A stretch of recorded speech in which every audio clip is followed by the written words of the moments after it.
Irmãos, assim de pé, vamos abrir nossa Bíblia em Marcos capítulo 8, Evangelho de Marcos capítulo 8, dos versos 34 ao 38.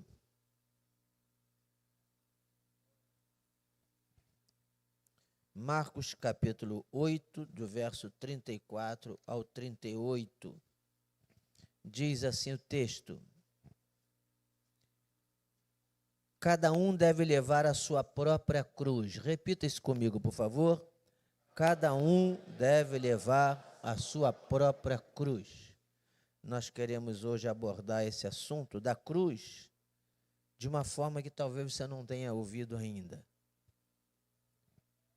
Vamos ler o texto que diz: e chamando a si a multidão com os seus discípulos, disse-lhes: se alguém quiser vir após mim, negue-se a si mesmo e tome a sua cruz e siga-me. Verso 35, a igreja: porque qualquer que quiser salvar a sua vida, perdê-la-á.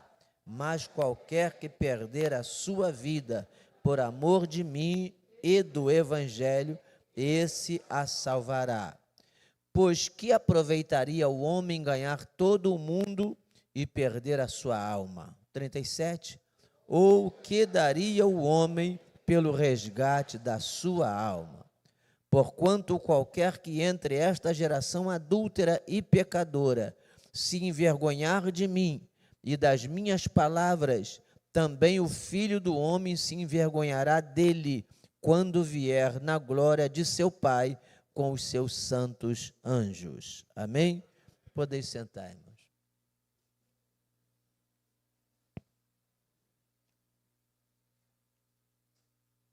Irmãos, vamos falar um pouco da cruz.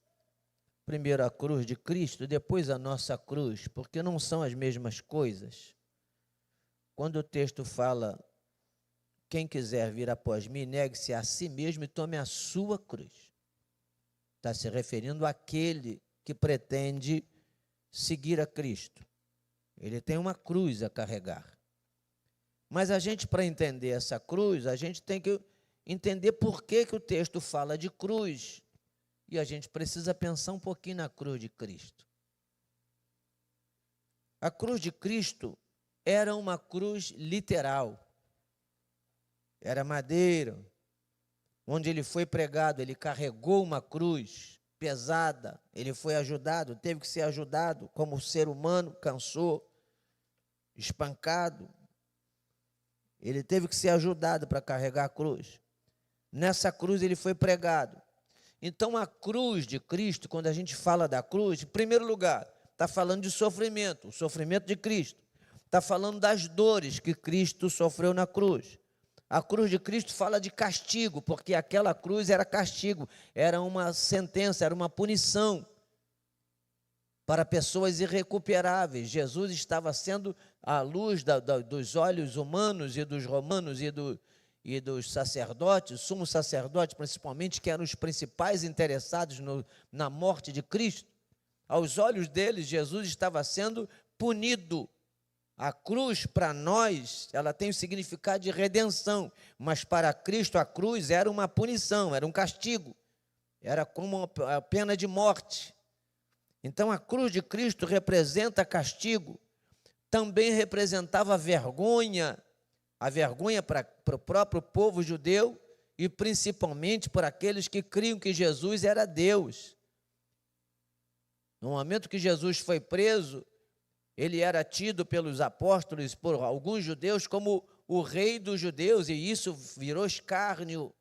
Quando Jesus foi espancado, suas roupas rasgadas, pregado numa cruz e levantado naquele Gólgota, ele virou vergonha nacional, vergonha dos discípulos. Os discípulos ficaram envergonhados. Quem creu nele parece que caiu.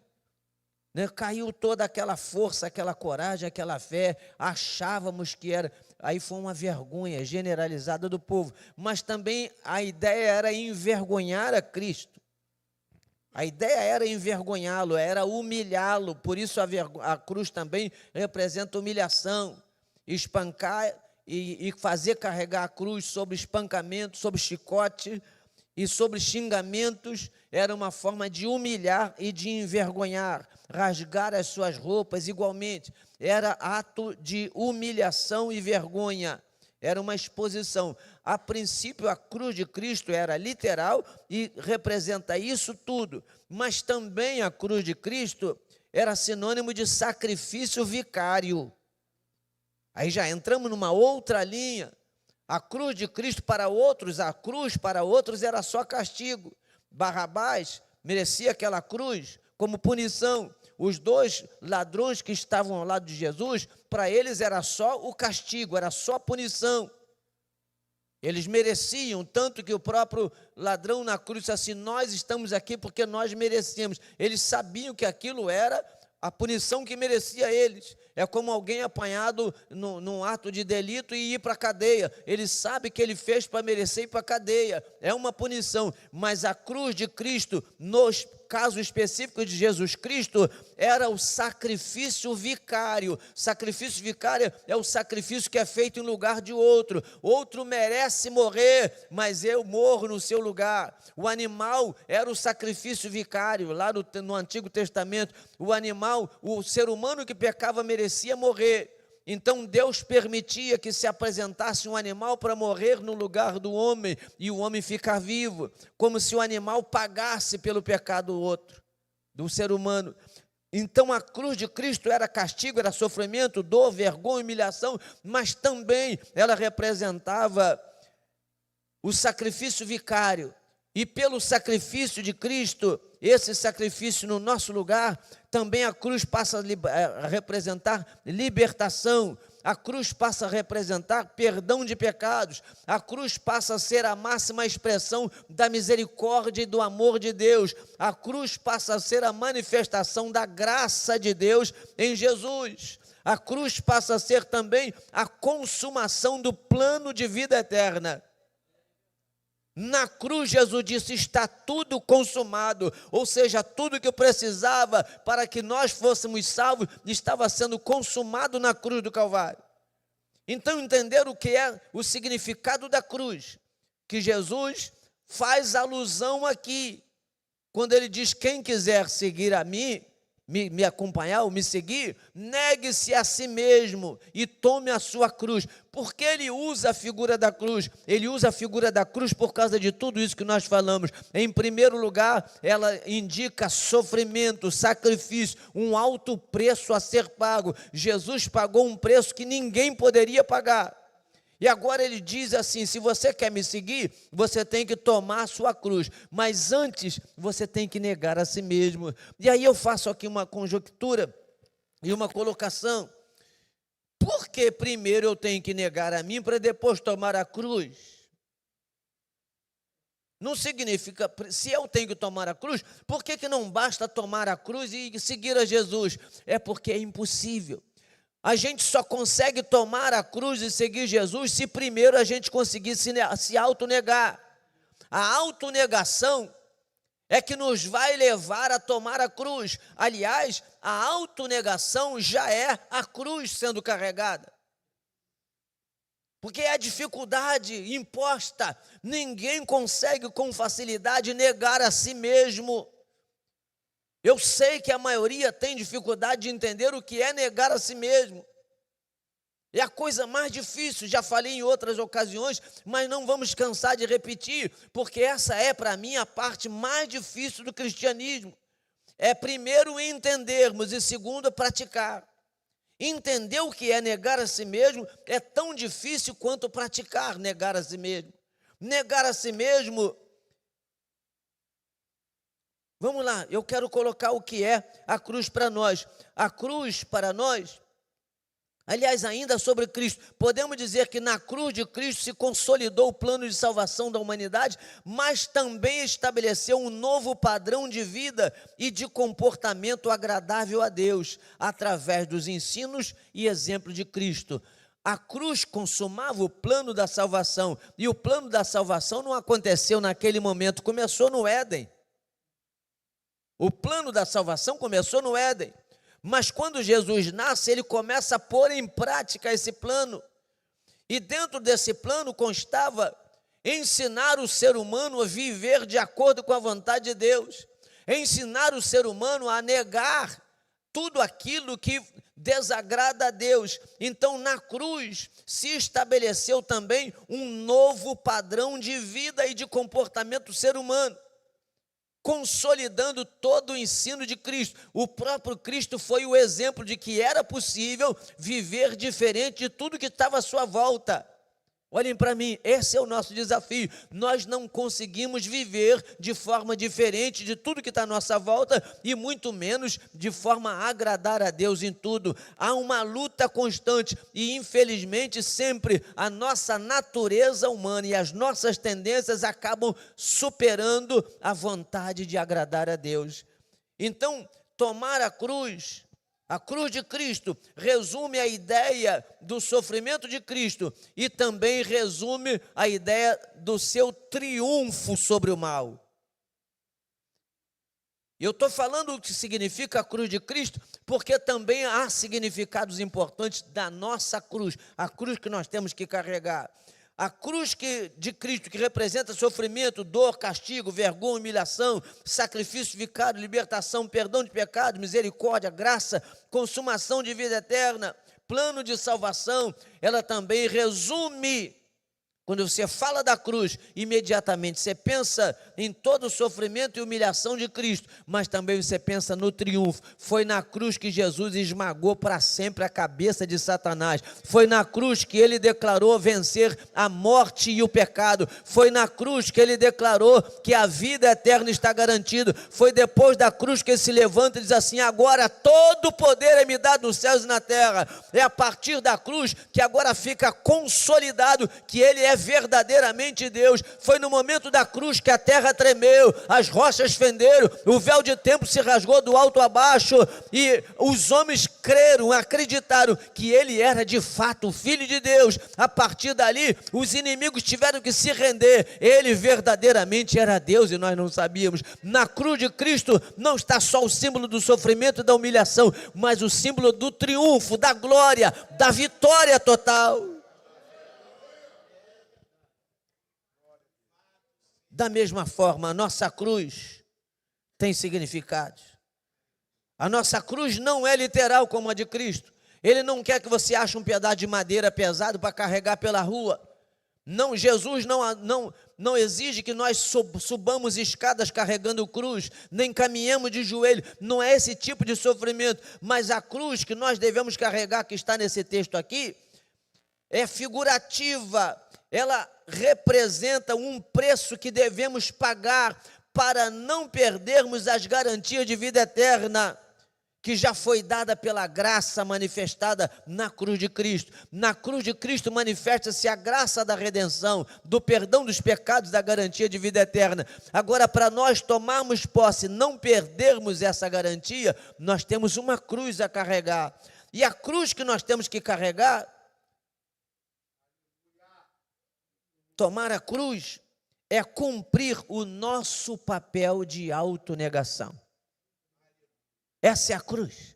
Quando diz assim: você quer me seguir? Tome a sua cruz, aí você pode me seguir. E para não deixar nenhuma dúvida, o verso seguinte diz assim: porque qualquer que quiser salvar a sua vida, perdê-la-á. Mas qualquer que perder a sua vida por amor de mim e do Evangelho, salvá-la. E aí eu entro, o que seria essa autonegação? Negar de mim ou para mim o quê? Será que Deus quer que a gente nunca faça nada que a gente tenha vontade? Será que negar a nós mesmos é não fazer nada que agrade? Tem gente que pensa que é isso. Tem gente que pensa que tudo que é bom, tudo que é agradável, tudo que é prazeroso, a gente não pode fazer porque não agrada a Deus. Não, não é verdade. Negar a nós mesmos aqui não é negar direitos, não é negar prazeres, não é negar bem-estar, não é negar coisas que Deus, o próprio Deus, deixou à nossa disposição para desfrutar. A negação aqui da vida é negar as nossas tendências naturais de ser humano. E essas que são as mais perigosas e as mais difíceis. Por isso ela é considerada cruz. É algo que a gente não consegue suportar. Negar tendências malignas. Nós temos tudo que é tendência que todo ser humano tem, porque Deus não nos mutila. Ele não nos transforma em espírito, Ele não nos transforma em anjos. Você continua sendo um ser humano, você continua sendo formado da mesma forma que todos os seres humanos. Nós temos raiva, temos tristeza, temos medo, temos dor, temos desejo de vingança, temos ódio. Nós temos todas essas coisas, todo ser humano tem, isso é da natureza humana, e o diabo jogou essas maldades sobre a natureza humana. A partir dali, todos têm as mesmas tendências e todos vão reagir da mesma forma, a menos que uma nova vida revista o cidadão. Quando vem uma vida do céu, que é a vida gerada pela palavra e pelo Espírito Santo, então você consegue superar essa vida natural. E aí que está o nosso problema. Nós estamos sendo religiosos, sem permitir que a vida que emana de Deus e da sua palavra surta efeito em nós, de forma que nós temos capacidade de negar a nossa natureza humana. Eu vou dar exemplos. Todo mundo tem o direito, aliás, todo mundo passa por tribulações, por angústias, às vezes por perseguições, e pode, ocasionalmente, sofrer uma ofensa. Todo mundo pode sofrer uma ofensa. Eu poderia afirmar que todos que estão me ouvindo já foram ofendidos alguma vez por alguma coisa. Algumas ofensas são gravíssimas, que leva o sujeito a desespero, leva a um desejo de vingança que não dá para conter. Alguns matam por causa do desejo de vingança. Ele está ofendido. A natureza humana é insuflada pelo espírito do diabo, que ele quer ver o circo pegar fogo, ele quer que tudo se destrua de vez. Então, quando a pessoa tem o mínimo de ofensa, e o mínimo de mágoa, o mínimo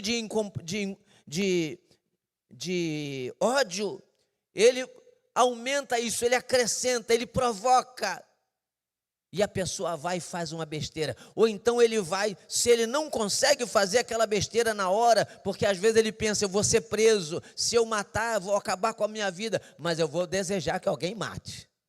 Eu não vou sujar minha mão, mas tomara que caia um raio em cima dele, tomara que o carro passe em cima, tomara que Deus fulmine ele, tomara que alguma coisa aconteça, eu ainda vou ver ele pagar, eu vou ver, e vai alimentando isso.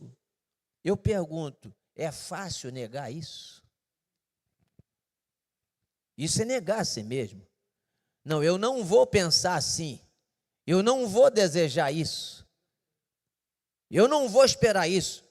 Eu vou fazer o contrário, eu vou orar por ele, eu vou amar, eu vou perdoar, eu vou desejar que Deus não o castigue, eu vou desejar que ele não seja castigado. Irmão, olhe para mim e seja sincero. Você consegue fazer isso? Você consegue fazer isso? No seu estado natural, não. Ninguém consegue. Ninguém consegue. Mas o texto diz, você quer me seguir? Jesus falou, me seguir não é andar atrás dele, onde ele ir fisicamente, literalmente, ir atrás, não, porque se fosse assim, a gente agora estaria perdido, porque ele está à destra do Pai, a gente não consegue ir lá acompanhar ele. Seguir a Jesus aqui é seguir os meus ensinamentos, seguir a minha palavra, obedecer aquilo que eu ensino. Você quer isso? Esteja disposto a pagar o preço.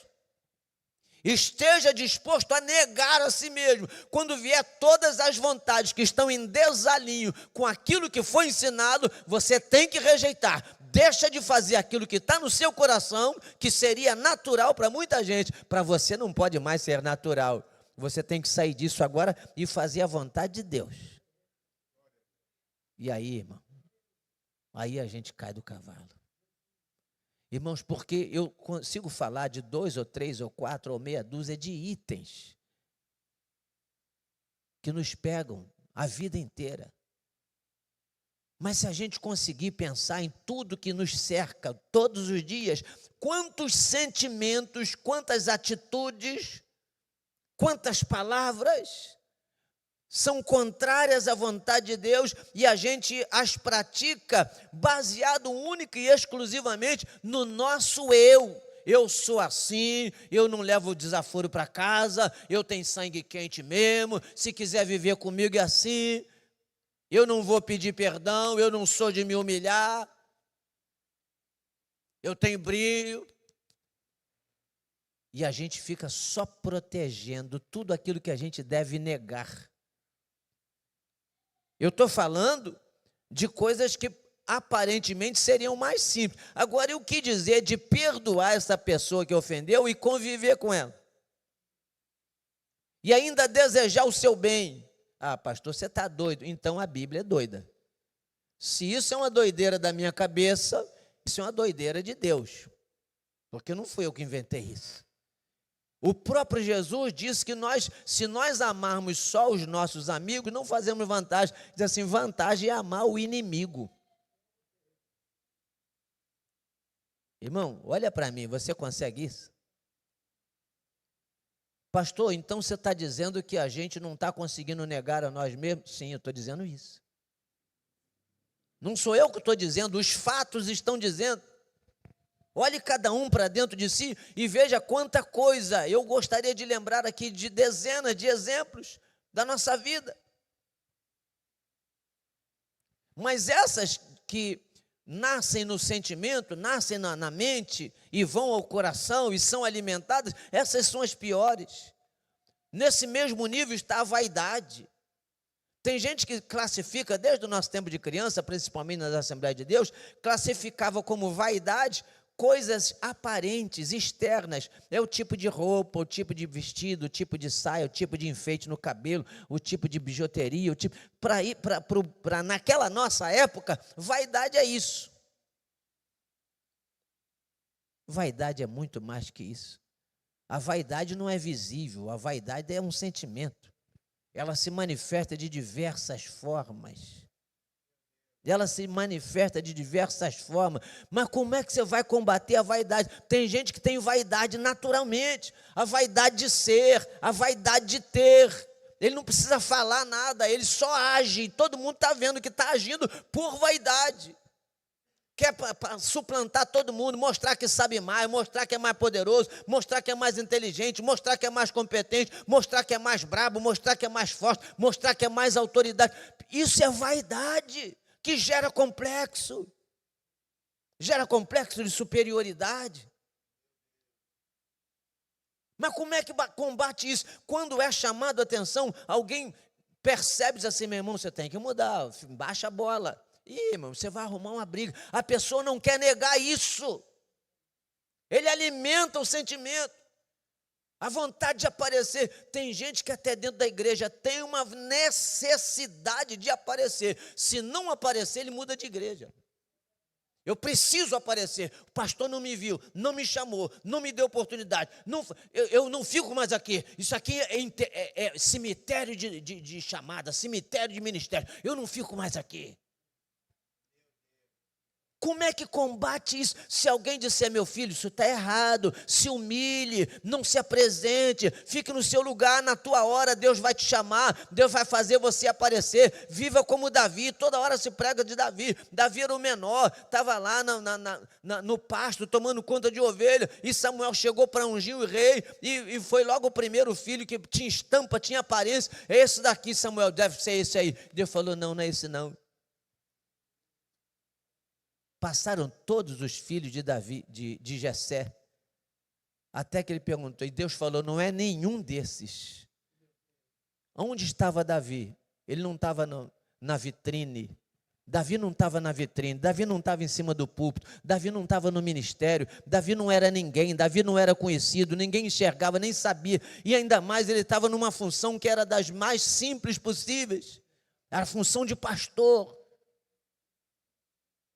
Atividade sem nenhum valor para eles. É para quem não tem mais nada para fazer, não pode fazer mais nada, não tem competência para mais nada, vai cuidar de ovelha no pasto. Improvável Davi ser rei, improvável. Aí Deus falou assim, manda chamar esse menino lá. E enquanto ele não chegar, ninguém senta à mesa. Irmão, quando chegar a sua hora, você pode estar escondido debaixo da cama da sua mãe, Deus te acha lá. Você não precisa estar no pódio, não precisa estar na vitrine, não precisa estar fazendo estardalhaço, mas a vaidade provoca isso. A pessoa tem necessidade de aparecer e de mostrar que é melhor e que está pronto para tudo. Não, ninguém está pronto, irmão. Ninguém está pronto. Nós só estamos prontos quando Deus nos apronta. É na hora dele, do jeito dele. E quando estamos prontos, nós sempre vamos achar que não estamos. Quem diz assim, agora sim eu estou pronto, é porque não está ainda. Olhe para mim, eu repito isso, reafirmo isso. Quem diz assim, eu estou pronto, Deus não me usa porque eu não quero, mas eu estou pronto. Eu não estou lá porque o pastor não me enxergou, mas eu estou aqui, já era para ser eu há um tempão. Por que botou fulano, por que botou ciclano, por que botou beltrano? Eu sou muito melhor do que ele, muito melhor do que o outro, e estou aqui, o pastor está sendo injusto, o pastor não está me vendo. E enquanto você pensa assim, é a prova cabal de que não está pronto.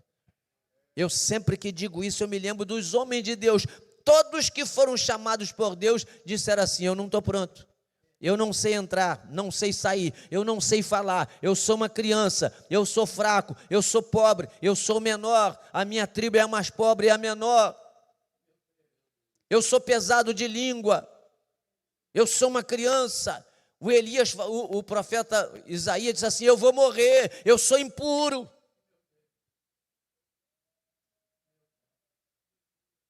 Por que a gente tem necessidade de aparecer? A gente se julga maior, sentimentos que a gente não quer negar. Mas o que está escrito aqui é, se você quer seguir a Cristo, Jesus falando, você quer me seguir, negue-se a si mesmo. Em primeiro lugar, negue-se a si mesmo, tome a sua cruz. Eu entendo que aqui é uma redundância. Negar a si mesmo já é a cruz. Tomar a cruz é negar a si mesmo, é um peso que você vai carregar para o resto da vida, é difícil. Na hora que você mais quer matar, Deus vai dizer assim, perdoa e ama. Na hora que você quer virar as costas, Deus diz assim, fica aí. Na hora que você diz assim, eu estou sendo humilhado demais, Deus diz assim, vai ser mais humilhado, fica quietinho, espera a sua hora. E você aceitar a imposição de Deus por causa da sua palavra. É interessante que ele diz assim no verso 35, qualquer que quiser salvar a sua vida, perdê-la-á, mas qualquer que perder a sua vida por amor de mim e do evangelho. Não desperta uma curiosidade? Ele não podia dizer só de mim? Por causa de mim, você vai negar a sua postura, a sua criação, a sua formação, do jeito que você sempre foi, a sua natureza, sua personalidade. Você nega isso porque agora eu estou trazendo uma outra palavra, uma outra visão. É uma preparação para se tornar cidadão do céu. A cultura do céu não é a cultura da terra. Você não pode viver aqui na terra a cultura da terra para querer entrar no céu e viver no céu com outra cultura. Nós temos que entender a cultura de Deus para poder andar com Ele. E na cultura de Deus você perdoa, você ama, você se nega. Você não faz a sua vontade, você faz a vontade de Deus. Mas quem está preocupado com isso? Nos dias de hoje, ninguém manda na minha vida, eu faço o que eu quero, eu sou dono do meu nariz, eu sou livre para pensar, falar e fazer o que eu quiser. E essas palavras é como se dissesse assim, se você vai viver assim, você nunca vai me seguir. Você pode ser religioso, pode ser membro de igreja, pode ser até dono de igreja, mas se você não consegue negar a si mesmo, você nunca vai estar me seguindo. E aí ele diz, você tem que fazer isso por amor de mim e por amor do evangelho. Eu encerro aqui, muito crente envergonhando o evangelho. Muita gente envergonhando o evangelho. E o que envergonha o evangelho é a nossa postura, é a nossa atitude, dentro da igreja, fora da igreja. E por que a gente segue envergonhando o evangelho? Porque a gente não consegue negar as nossas tendências humanas, naturais, carnais. São coisas que todo ser humano tem. Nós não somos deformados por termos essas coisas, mas nós somos deformados espiritualmente por não ter a vida que emana de Deus, que nos faz superar todas essas coisas. O desejo vai estar lá, mas o poder de Deus na nossa vida vai superar aquele desejo. A vontade de chegar e matar, agredir, se vingar, vai continuar lá, mas você vai dizer assim: eu não faço isso, eu nego isso, porque eu sou filho de Deus, eu tenho a palavra de Deus, eu aprendi o evangelho de Jesus Cristo, a cultura da vida eterna. E é isso que é negar a si mesmo. Que Deus tenha misericórdia de nós, e quem sabe a gente volte a falar, porque os versos 36 e 37 e o 38, eu acho que resume bem a ideia. Eu posso encerrar lendo esses 3 versos. Pois que aproveitaria o homem ganhar todo o mundo e perder a sua alma? Ou seja, você bate no peito: eu sou assim mesmo, se quiser viver comigo eu sou assim, eu não estou preocupado com o que você pensa de mim, o que você não pensa. Irmão, isso aí é a filosofia mundana, maligna, que botou na cabeça do povo como se cada indivíduo fosse um ser isolado do planeta e isolado de um contexto geral. Nós não somos um indivíduo isolado de um plano, não. Existe um projeto único de Deus para a humanidade inteira, e envolvendo céu e terra, todo o universo, não é só o planeta Terra. O projeto de Deus, do qual nós fazemos parte, envolve o universo inteiro, toda a criação. Então esse negócio de dizer assim: eu não estou preocupado com o que vão pensar de mim ou deixar de pensar, eu sou assim, e se não quiser a fila anda, eu vou seguir minha vida e você que se vire, isso é coisa diabólica, não é cultura de Deus. Na cultura de Deus você tem que negar isso. Então ganhar o mundo todo é isso: eu sou senhor, eu sou superior, eu não estou preocupado com ninguém, eu vivo a minha vida, eu estou bem por isso, eu não quero problema. Parece que você está por cima da carne seca. Mas aí ele disse assim: se você acha que ganhou o mundo todo, você poderá perder a sua vida. Não é a vida física, e nem a vida aqui na terra, mas é a vida eterna, a vida espiritual.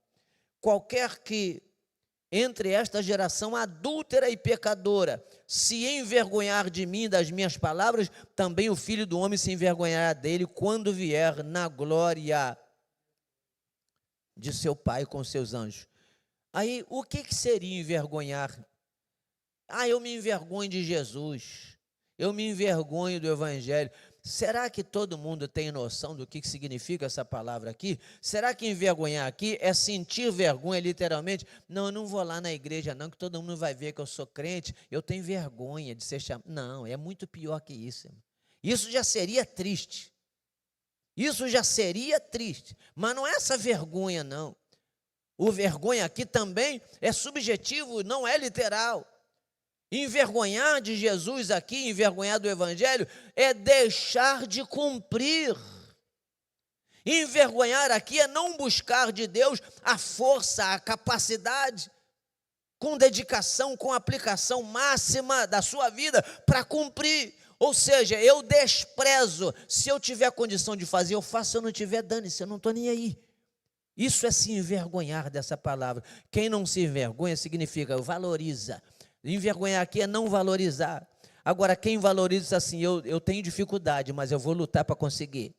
Eu tenho dificuldade de praticar, mas eu vou me esforçar, eu vou orar, vou ler a Bíblia, eu vou pedir a Deus graça, eu vou passar sufoco, pode ser que eu caia agora, mas amanhã eu me levante, eu vou continuar lutando para conseguir. Isso é valorizar, isso é não se envergonhar. Agora, quando você diz assim: tanto faz como tanto fez, não precisa dessa bobajada toda, aí você está se envergonhando do Evangelho de Cristo. E está se envergonhando dele e da sua palavra. E o texto diz que aquele que não valorizar, imagina por que a gente pode afirmar que esse é o conceito dessa palavra. Porque a mesma forma ele fala de o pai se envergonhar dele. O pai vai se envergonhar daquele que se envergonhar de Cristo. E você imagina Deus envergonhado? Quem é que imagina Deus envergonhado? Deus está sentindo vergonha. Ele é soberano, ele não sente vergonha. Ele é soberano, ele está acima de todas as coisas. Não existe Deus envergonhado. Então o significado de me envergonhar significa: eu também não te reconheço, eu também não te dou importância, eu também não te valorizo. Você não me valoriza, você não dá importância à minha palavra, à minha vontade. ao sacrifício da cruz. Então, para você eu não existo, e para mim você não existe. E Jesus chegou a dizer lá em Mateus capítulo 7, que muitos vão chegar dizendo: em teu nome eu curei, profetizei, falei em línguas, expulsei demônio, e Jesus vai dizer assim: apartai de mim, que eu nem te conheço, porque você pratica a iniquidade. É nesse sentido que Deus vai se envergonhar. Então, em nome de Jesus, medite nessa palavra. Você quer seguir a Jesus? Quantos querem seguir os passos de Cristo? Quantos querem seguir o caminho da vida eterna? Levante a sua mão bem alto, assim: eu quero. Em nome de Jesus, eu vou me esforçar para negar a minha natureza humana e todas as tendências que contradizem a vontade de Deus. Isso é negar a si mesmo. Deus abençoe os irmãos em nome de Jesus. Sim, eu amo a mensagem da cruz. Até morrer eu a vou proclamar. Levarei eu também minha cruz, até por uma coroa trocar. A igreja de pé, por favor, irmãos, todos. Sim, eu amo a mensagem da cruz,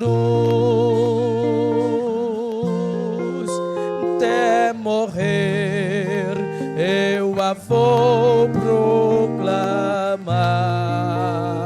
Aleluia. Levar